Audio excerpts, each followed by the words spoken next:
When you were a kid, did you ever say to somebody, "Nobody likes me, everybody hates me, I'm gonna go eat worms"?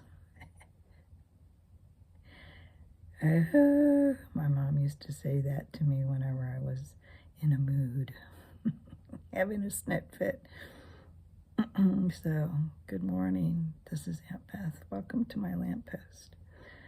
This is day 18, so we're in Proverbs 18, and the first verse just cracked me up. All I could think of is eating worms. A man who isolates himself seeks his own desire. He rages against all wise judgment. But I think the interesting thing is there separates himself. And I looked up the definition in my Strong's Concordance.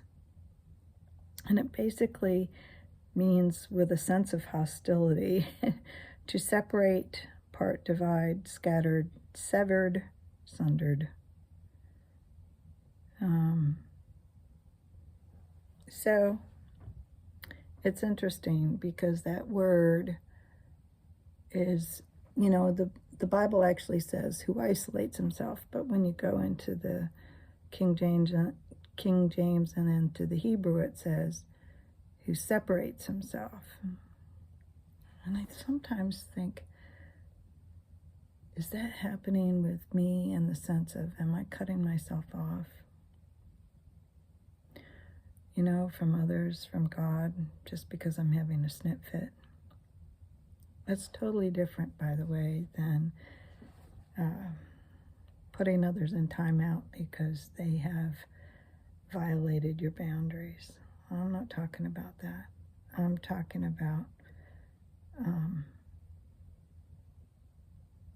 probably not a good sense of isolating yourself.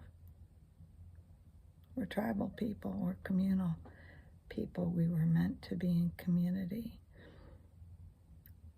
So, and then I started thinking about the New Testament as far as God separating Paul and Barnabas and separate yourselves and all that kind of stuff.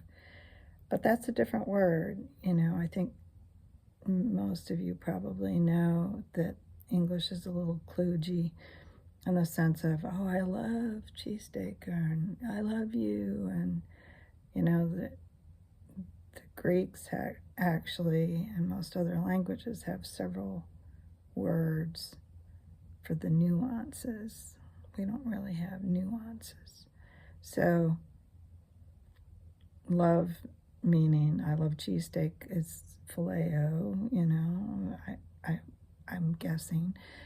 And there's eros, that's more lust. And I can't remember. The storge is like family love. And then, or like a mom loves a child. And then charis is the God kind of love. Anyway, I digress. So there's a couple different definitions for the word separate, both in Hebrew and in Greek. But when God talks about separating, he's talking about two different kinds. When he says separate me, Paul and Barnabas, or separate yourself, it means to set off by a boundary, limit, or exclude, divide, separate, sever, determine, and mark out. So that's more of a healthy setting boundaries and identifying yourself as somebody special. And so, but we can separate ourselves in a bad way. Have a hissy fit. Don't eat worms. I've never tried them. Dissected them in biology. Never tried them. Okay. Anyway, have a fabulous day. All God's best.